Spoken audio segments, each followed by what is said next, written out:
وسلم على هذا النبي الكريم وعلى آله وأصحابه ومن سار على نهجه إلى يوم الدين. Ini sebenarnya saya di Imarat. Saya di Imarat suaranya ini. Kebetulan tadi ngabisin mata kuliah, ngabisin bahan. Baik, hari ini kita akan melanjutkan kajian tafsir di Surat An-Najm bagian kedua atau part 2 ini.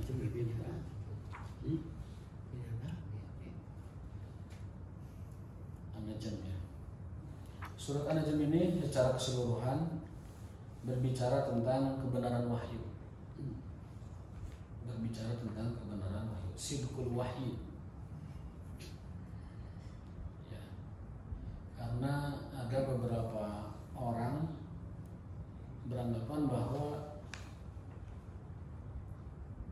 wahyu itu sekarang tidak relevan dengan perkembangan zaman, dengan dinamika perubahan yang begitu cepat, ruang dan waktu yang begitu cepat berubah ya, sehingga ada orang yang mengatakan bahwa wahyu itu sekarang adalah tidak relevan. Masih dikritisi terusnya Al-Quran. Masih dikritisi, masih ditolak, masih dianggap bahwa kembali kepada Al-Quran merupakan sebuah kemunduran. Itu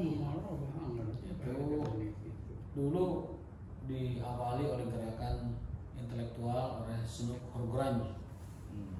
Itu seorang cendekiawan orientalis, belajar ke Mekah 10 tahun, hafal hadis Bukhari, hafal Quran, hafal Bukhari, hafal Muslim, dan pandai sekali dalam urusan agama. Tetapi dia belajar agama bukan untuk menerangi umat atau memberi edukasi pencerahan kepada umat, tetapi untuk mengelabui,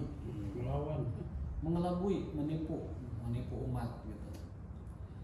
Dia sampaikan doktrin kepada masyarakat bahwa pemerintahan Hindia Belanda itu adalah sah, dan kemudian dialah ulil amri yang harus ditaati, yang harus diikuti, dihormati, dan tidak boleh melawan.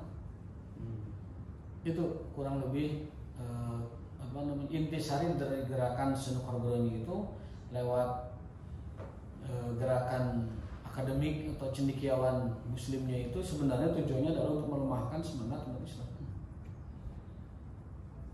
dan berhasil dalam batas tertentu. Berhasil, umat Islam banyak yang terpengaruh, banyak yang kena terpapar pemikiran dia, dan berprinsip bahwa melawan Hindia Belanda, melawan Belanda itu adalah sebuah perbuatan yang bugot, cap teroris, bugot, yang melawan Belanda itu bugot.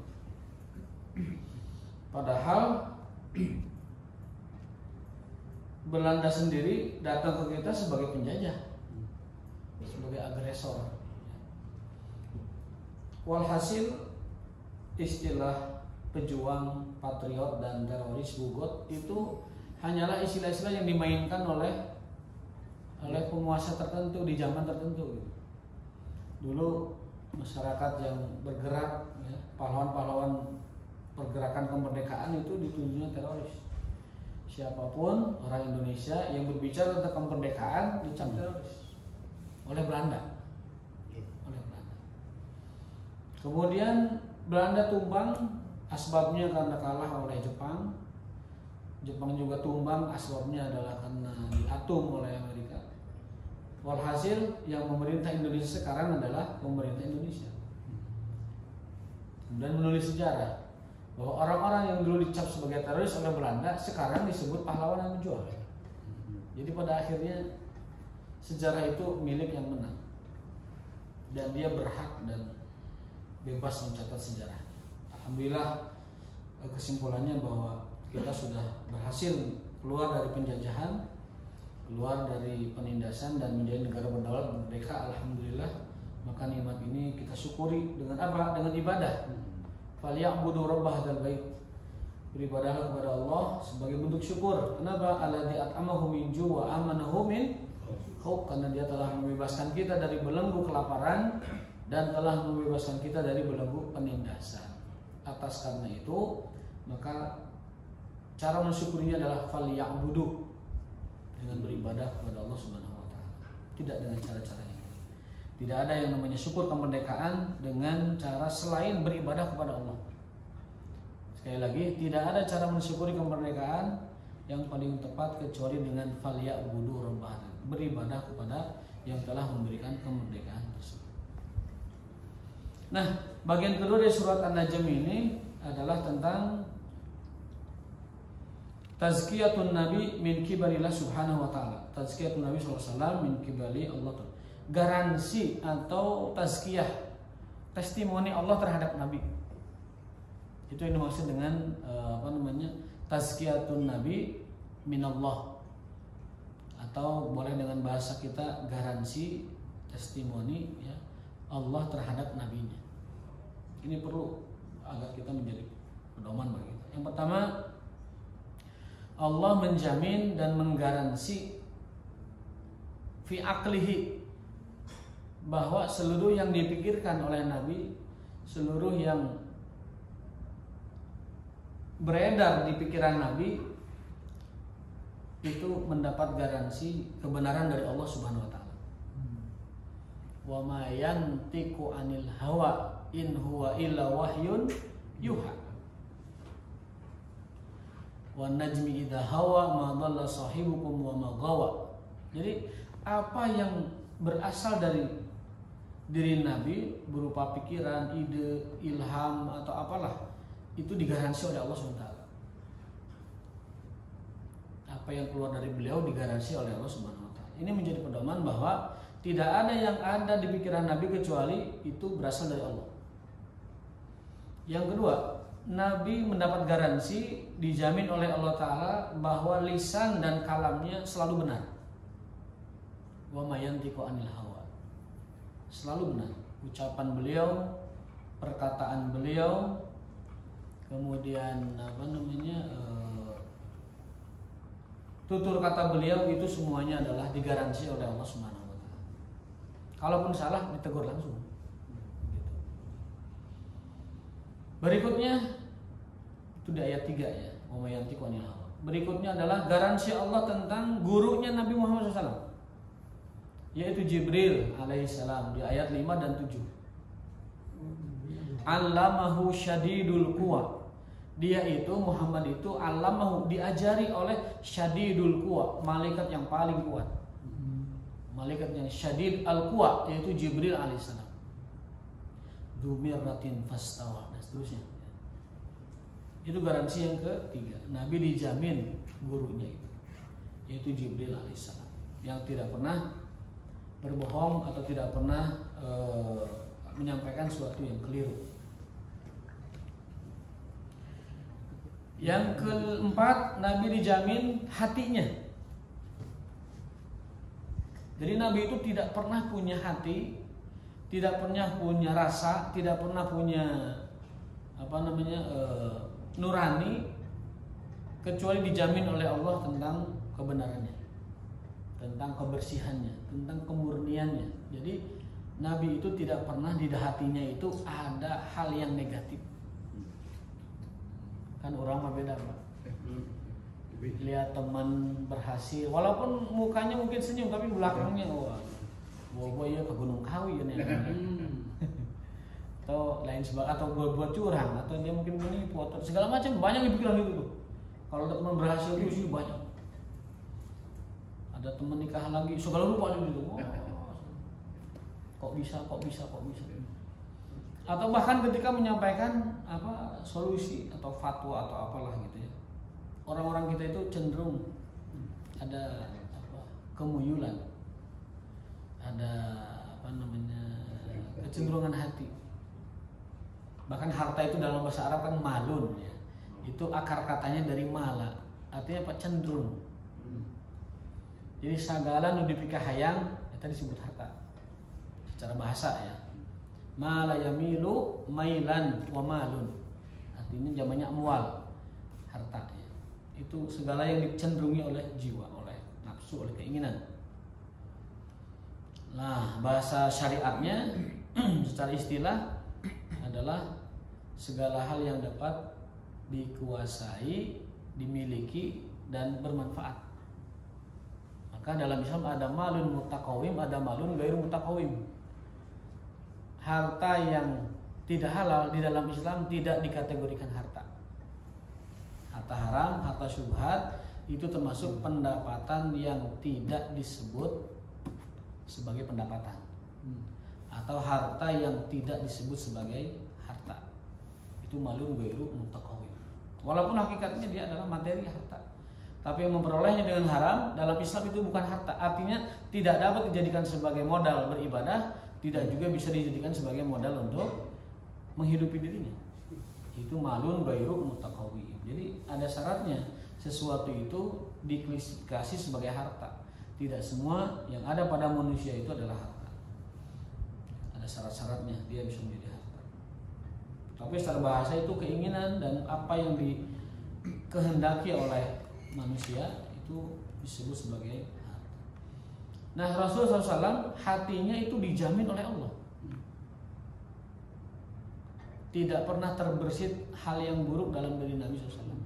Bahkan ketika beliau masih belum jadi Nabi, hampir-hampir beliau itu ingin mendengarkan konser.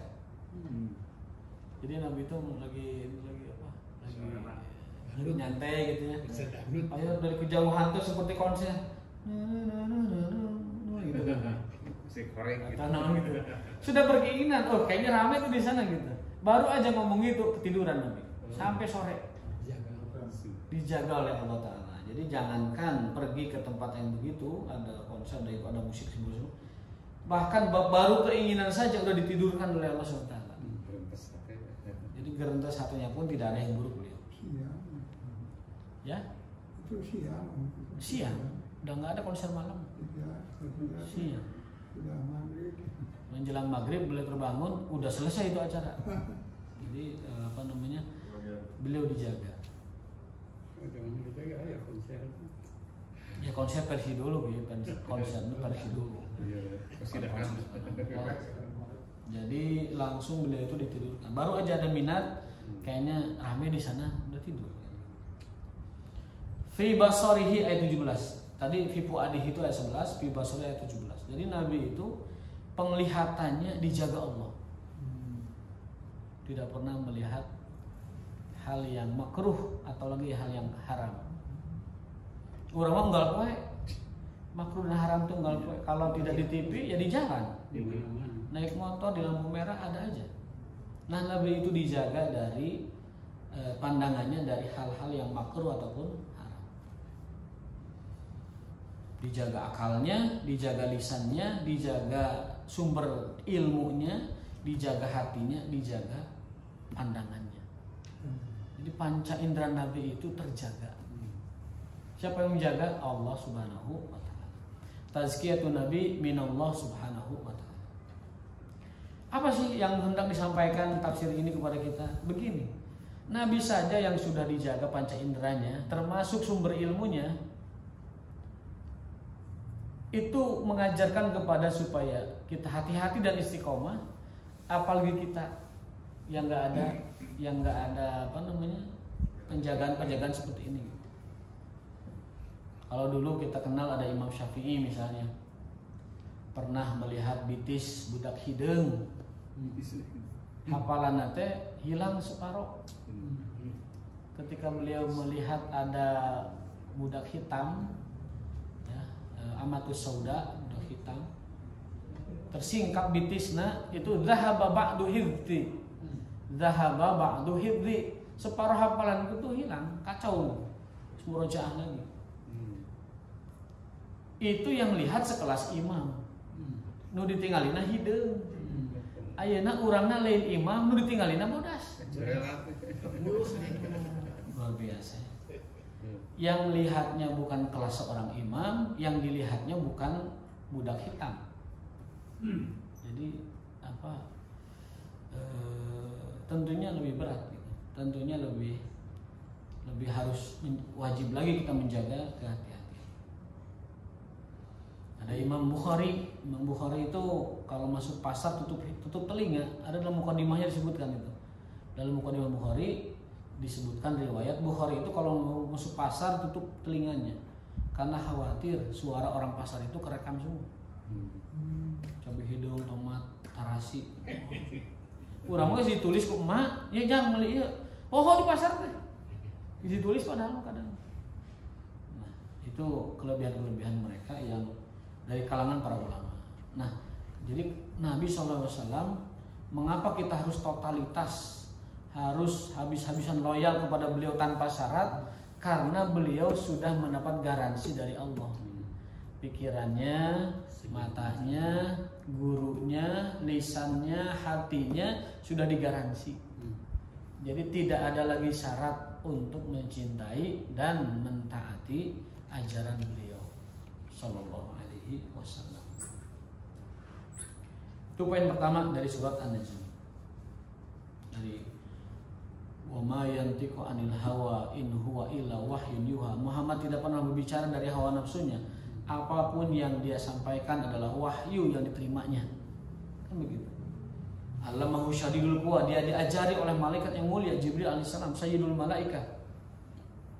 Dia diberi hati yang bersih, penglihatan yang bersih, lisan yang terjaga, dan akal yang terjaga. Jadi surat An-Najm ini adalah surat penegasan garansi ataupun testimoni dari Allah Subhanahu wa taala tentang Nabi Muhammad SAW. Bagian berikutnya dari surat An-Najm itu poin kedua, bayanu anna aqidatal musyrikin mabnaha 'ala dhanni wal hawa wal jahli wat taqlid al-a'ma. Bahwa pondasi keimanan agama apapun selain Islam, pondasi kekafiran, pondasi kemusyrikan adalah zon. Apa zon itu? Prasangka. Prasangka bahwa batu itu bisa memberi manfaat dan mudarat. Prasangka bahwa pohon itu bisa memberi kemanfaatan. Prasangka bahwa matahari itu dapat memberi manfaat dan mudarat. Menyangka bahwa yang namanya bulan itu kalau disembah memberi manfaat. Menyangka bahwa bintang itu kalau disembah memberi manfaat. Bahkan menyangka bahwa Tuhan-Tuhan yang mereka anggap sesembahan itu memberi manfaat. Bahkan nabi-nabi yang mereka angkat jadi Tuhan menyangka dapat memberi manfaat. Padahal manfaat dan mudarat innaman naf'u wa dharru minallahi subhanahu wa ta'ala. Hanya dari Allah subhanahu wa ta'ala. Jadi sekali lagi surat An-Najm ayat 21, 23, 28 dan 34 menegaskan bahwa seluruh agama selain Islam landasan pondasinya adalah sangkaan, keraguan, ketidakyakinan, kebodohan dan taklid a'ma, hanya ngikuti orang-orang sebelum mereka. Kalau agama Islam itu bisa dipelajari, dia bisa dicari celahnya dari arah manapun, itu semakin dipelajari di dalamnya semakin tambah yakin. Agama Islam itu semakin dipertanyakan, semakin nambah keyakinan. Semakin didiskusikan, semakin didebatkan, makin yakin. Kalau agama lain semakin didebatkan tambah ragu. Semakin didiskusikan, dibenturkan, makin ragu orang. Tapi agama Islam semakin dibenturkan, didiskusikan, didebatkan, bahkan diuji kebenaran sainsnya atau mungkin ilmu-ilmu lainnya, itu yang mempelajarinya akan masuk Islam. Al-Quran bicara tentang sosiologi, bicara tentang teknologi, bicara tentang akhlak, bicara tentang alam semesta, bicara tentang angkasa, bicara tentang jiwa kita. Semakin didalami, semakin dipelajari, semakin orang yakin. Maka Allah menyuruh, fanduru, perhatikan. Afala yanzuruna ilal ibili, disuruh perhatikan. Kalau Islam itu nantang, sok yang berani menguji kebenaran Islam lakukan. Kalau agama lain enggak, justru semakin mempertanyakan semakin dijauhi. Ada kawan saya yang mu'alaf, dipesan oleh tokoh agamanya, kamu jangan baca kitab ini langsung ya, harus dari kami, dari tokoh-tokoh agama, harus begitu. Soalnya kenapa? Kalau dia baca kitabnya langsung, dia akan ragu, akan banyak keraguan muncul, akan banyak ketidaksempurnaan semakin nampak, ya, berbeda dengan agama Islam. Jadi Allah sendiri yang nantang, Allah sendiri yang mengajak. Ya. Perhatikan ufuk ini semua, ada tanda-tanda kuasa Allah. Perhatikan onta ibil kayfa khuliqat wa ila samai kayfa rufi'at. Perhatikan langit, gimana langit ada tanpa tiang. Perhatikan gunung, perhatikan tanah ardi kayfa sutihat, gimana dibentangkan. Jadi sekali lagi bahwa poin kedua surat An-Najm, agama selain Islam dibangun di atas keraguan, di atas kebodohan, bukan ilmu maksudnya, di atas taklid, ikut-ikutan dan tanpa argumen, dan di atas sakwa sangka terhadap keyakinan mereka. Poin ketiga, ittifaqul kutubis samawiyah fi usulil aqidah. Seluruh agama, kitab sucinya itu berporos pada hal yang sama, yaitu apa? Al-aqidah wal iman, yaitu keimanan. Seluruh kutub samawiyah, Injil, Taurat, Zabur, apalagi Suhuf, apalagi Al-Quran, bahkan yang terakhir itu berbicara tentang usulul aqidah, tentang pokok-pokok keimanan. Ada qudratullah, tentang kekuasaan Allah, ba'su wan nusyur, kebangkitan dan hari kiamat, itu sama konsepnya. Jadi tentang keimanan kepada Allah, tauhid, ya, tentang akhirat, tentang pembalasan dan penghitungan, itu konsepnya sama. Islam, Yahudi, Kristen, Sobiun, kemudian agama-agama yang lain yang satu sumber dari kutub samawiyah, itu isi intinya sama. Jadi kalau ada ajaran Injil yang sama dengan Quran, itu berarti sisa-sisa Injil masih ada. Kalau ada Taurat, ada Zabur yang sekarang ditemukan isinya sama dengan Quran, berarti itu yang terbenar, itu kebenaran yang tersisa dalam kitab mereka. Kebenaran yang tersisa dari mereka. Itu poin ketiga. Jadi seluruh kitab suci yang dari Allah ya, isinya sama. Apa? Tauhidullah, akhirat, dan juga perhitungan. Itu sama itu. Dan lain-lain. Ayat 38 dan 48 itu bisa dipelajari kembali. Poin keempat, bayanul hikmah min khalqis samawati wal ardh. Kalau kita gali hikmah, kenapa sih Allah menciptakan langit dan bumi dan seluruh isinya gitu? Maka kalau kita pelajari lebih dalam, tujuan Allah menciptakan langit bumi itu adalah agar Allah diibadahi.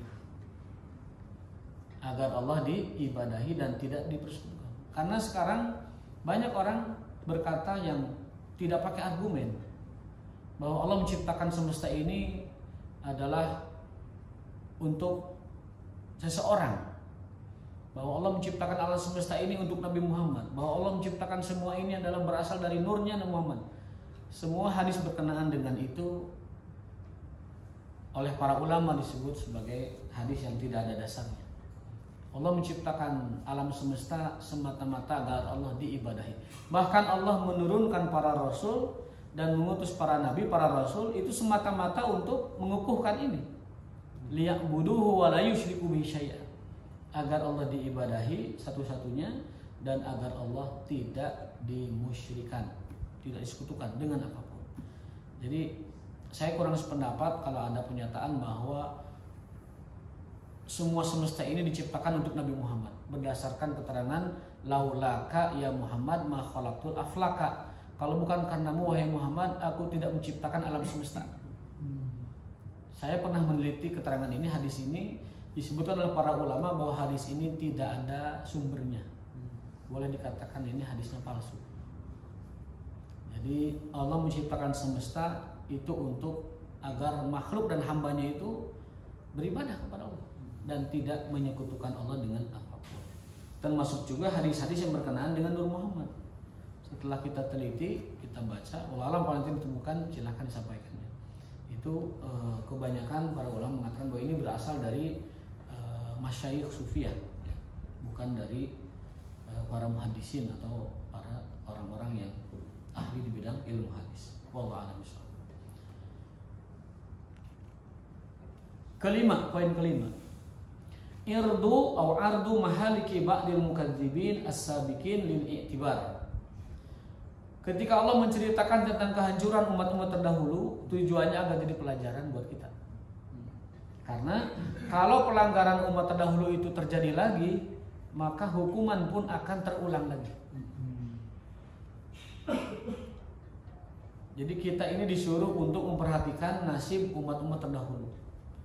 Bagaimana kaum Nabi Lut, yang mana mereka melakukan perbuatan yang menyimpang, yaitu LGBT. Ditegur sudah, dikasih ancaman sudah, ya, diuji dengan 3 pemuda tampan sudah hujahnya tegak, sudah dalilnya disampaikan, maka Allah sudah punya alasan untuk menghancurkan mereka. Ya, kaum Sodom, kota Sodom itu kota besar, kota maju di zamannya itu dibalikkan, Mas. Atasnya dijadikan bawah, bawahnya atas. Wa ja'alna 'aliha safilaha wa amtarna 'aliha hijaratan min sijil. Jadi kami balikan kota yang bawah jadi atas terjadi bawah, lalu kami lemparin mereka dengan batu neraka. Min sijil, dan hancur semuanya. Kaum Nabi Soleh, ya, kaum Ad yang hancur dengan angin, ada hancur dengan suara petir, ada yang hancur karena digulung ombak, ada yang hancur dengan asap, ada yang hancur dengan dihancurkan kotanya dibalik. Nah, pelanggaran-pelanggaran umat terdahulu diceritakan lengkap di Al-Quran. Tujuannya agar jadi pelajaran buat umat. Dan kisah terbanyak diceritakan oleh Quran adalah kisahnya Nabi Musa dengan orang Yahudi. Kenapa kata para ulama? Karena umat kemudian yang akan berhadapan dengan Nabi model gitu sifatnya. Tapi penyiksaannya tidak berulang ya? Penyiksaannya tidak berulang. Tapi kalau kata dosen saya, kalau pelanggarannya terulang, bisa jadi penyiksaannya terulang. Contohnya Allah mengirimkan kepada umat Nabi Musa itu Fir'aun, ya. Apa itu? Warsan, dan kami kirimkan kepada mereka katak-katak difda dofadi. Kami kirimkan kumal, kutu bilatung segala rupa, itu dikirimkan ke Mesir. Kemudian hujan darah, ya. Lalu kemudian wal kumal wad dofadi, puncaknya itu adalah digulung oleh ombak. Jadi sebelum Firaun itu hancur dengan ombak, itu sebelumnya sudah peringatan itu. Dikirim katak, ya. Dikirim hujan, dikirim nyamuk, dikirim apa lagi? Belalang. Wah, ini apa? Kumal itu kutu-kutuan dikirim. Jadi sudah dikirim banyak tanda kehancuran, tapi nggak belajar juga. Akhirnya wassalam digulung ombak, itu ayahnya digulung ombak. Nah, jadi hukuman-hukuman seperti itu kalau dilakukan, pelanggaran terjadi umat kemudian, itu dapat terjadi lagi, cuman mungkin bentuknya berbeda. Kalau dulu kaum LGBT misalkan dihancurkan kotanya, dibulak-balikan begitu, mungkin sekarang dengan penyakit AIDS, ya, yang tidak ada obatnya, belum ada obatnya, ya. Kemudian mungkin dengan kebakaran yang melanda luas, kemudian dengan gempa bumi, kemudian dengan banjir yang melanda, tsunami. Jadi bentuknya beda-beda, tetapi hakikatnya sunatullahnya begitu. Kebenaran datang, ada yang menegur, ada yang membangun nahi munkar segala macam, kemudian mereka tidak taubat juga, lalu Allah binasakan.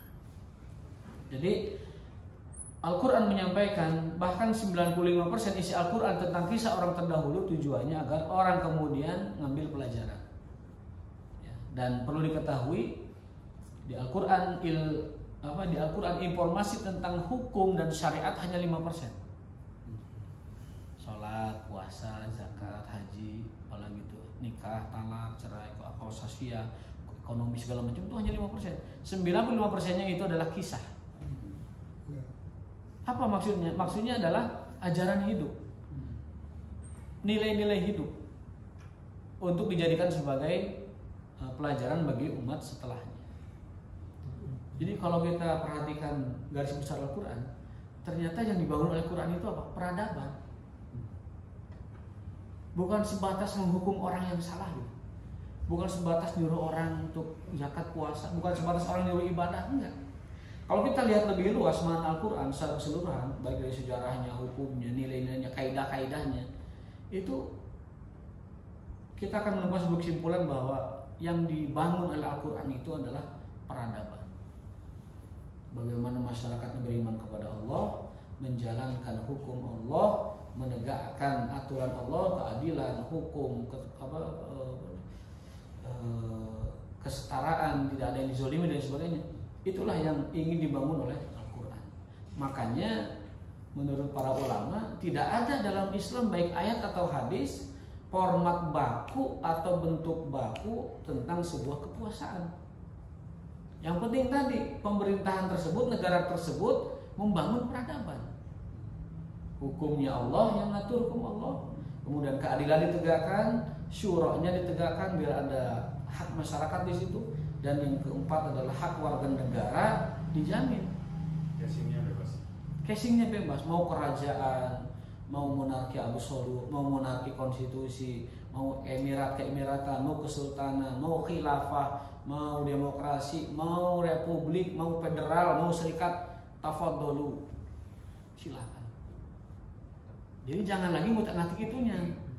Yang penting sekarang gimana tadi negara tugas utamanya itu membangun peradaban. Sebagaimana Quran fungsinya adalah membangun peradaban manusia. Supaya manusia itu hidupnya itu berperadaban gitu. Tuhannya Allah, ajarannya ajaran Allah, amalannya adalah amalan para rasul dan juga kehidupannya kehidupan yang di atas kebenaran wahyu dan juga kesejahteraan bersama. Nah, itu yang ingin Al-Quran bangun untuk masyarakat. Tapi banyak sedikit tidak banyak yang dapat menangkap pesan garis besar Al-Quran itu. Akhirnya yang difokuskan itu adalah hukum potong tangannya. Padahal itu adalah seujung kuku dari syariat Islam. Hukum rajamnya, haramnya riba, haramnya khamr. Ya. Tidak mengedepankan tadi Al-Quran, kalau kita cari garis besarnya itu adalah sebagai sebagai tujuan utamanya itu bagaimana membangun peradaban. Maksud adalah peradaban berdasarkan wahyu, bukan peradaban barat ya. Kalau peradaban barat itu beda, dia ditopangnya oleh oleh sains, oleh filsafat ya. Jadi sainsnya dibangun oleh Einstein, kemudian psikologi dibangun oleh Sigmund Freud itu, kemudian apalagi politiknya dibangun oleh Thomas Aquinas. Pokoknya bukan peradaban Islam. Yang dimaksud oleh Al-Quran itu adalah peradaban yang berdasarkan wahyu Allah Subhanahu wa Ta'ala. Itu. Jadi tugas berat kita itu adalah bagaimana kita menghadirkan peradaban Allah Subhanahu wa Ta'ala. Itu poin kelima dari surat An-Najm. Ya. Sepele tapi itu besar sekali. Allah menghadirkan kembali cerita-cerita orang dahulu lil hikmati wal i'tibar, untuk sebuah hikmah kita gali, lil i'tibar, jadi i'tibar, jadi durus, jadi pelajaran, jadi ibrah, supaya kita tidak salah jalan. Itu poin kelima. Masih ada waktu? 4 menit lagi. 4 menit lagi. Ada pertanyaan, Pak? Aduh, segar alhamdulillah. Kalau enggak saya tambahkan aja 2 poin, selesai udah ya. Ada Pak mau tanya? Tentang bentuk-bentuk pemerintahan, kerajaan, khilafah, demokrasi, silsilah itu, semuanya itu dipilih ataupun ditetapkan oleh manusia. Iya. Tapi kalau untuk membuat kerajaan, kalau itu mereka selalu ditunjuk, yaitu Nabi, gitu. Dan tidak pernah ada Nabi perempuan. Iya. Jadi maksud saya, kalau Allah itu menunjuk pemimpin Nabi itu adalah Nabi, tidak akan kacau atau apa gitu. Ya. Kalau dibikin demokrasi. Betul. Kan nabinya nggak ada sekarang. Kalau ada nabi ya nabilah pemimpinnya. Nubuah. Dan pewaris para nabi itu kan ulama. Jadi ingat juga ke Syiah yang katanya 12 imam. Itu bukan nabi juga. Ya bukan nabi, Bukan tapi nabi. sudah ditentukan gitu Pak. Ya pada intinya premis pertamanya sempurna itu berarti bahwa Allah untuk memakmurkan bumi itu ngutus nabi. Oke. Nabi itu pemimpinnya. Oke. Tapi permasalahan sekarang itu kan nabinya udah nggak ada.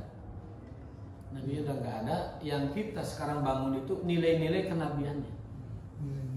Nilai-nilai kenabian. Jadi negara model apapun, kalau dia menegakkan nilai-nilai kenabian, ya, itulah peradaban gitu. Peradaban. Masyarakatnya baca Quran semua, masyarakatnya qiyamul lail semua, masyarakatnya sholat semua kompak. Nah itulah nilai-nilai kenabian yang ada di dalam masyarakat. Hukumnya hukum Allah, ya. GBHN-nya adalah juga GBHN dari Allah Ta'ala, itu akan menjadi masyarakat berperadaban. Poin terakhir, mau penutupnya, la syafa'ah li ahadin mahma kanat manzilatuhu indallah illa biiznillah. Syafaat itu semata-mata diberikan kepada orang yang memang Allah ridhoi, Allah izinkan. Banyak orang berharap syafaat tetapi tidak menempuh jalannya. Dan syafaat itu semata-mata Allah beri kepada mereka yang Allah memang inginkan. Ada pertanyaan mungkin dari An-Najm ini, ketika Nabi Isra Mi'raj, hal ra'a Rasulullah fil Mi'raj amla? Apakah Nabi melihat Allah dalam Isra Mi'raj? Ya. Wasahih kama qala Ibnu Abbas, pendapat yang sahih menurut Ibnu Abbas bahwa Nabi SAW ketika ditanya apakah melihat Allah, jawaban beliau adalah nurun anna arahu. Aku terhalang cahaya. Tidak, maksudnya tidak melihat Allah. Jadi berkalam dengan Allahnya iya, berkomunikasi iya, tetapi melihat Allahnya kata Nabi, aku terhalang cahaya. Ini pendapat paling sahih berdasarkan hadis riwayat Ibnu Abbas dalam Sahih Muslim. Qul qouli hadza wa astaghfirullahaladzim. Terima kasih. Kekurangannya. Assalamualaikum warahmatullahi wabarakatuh.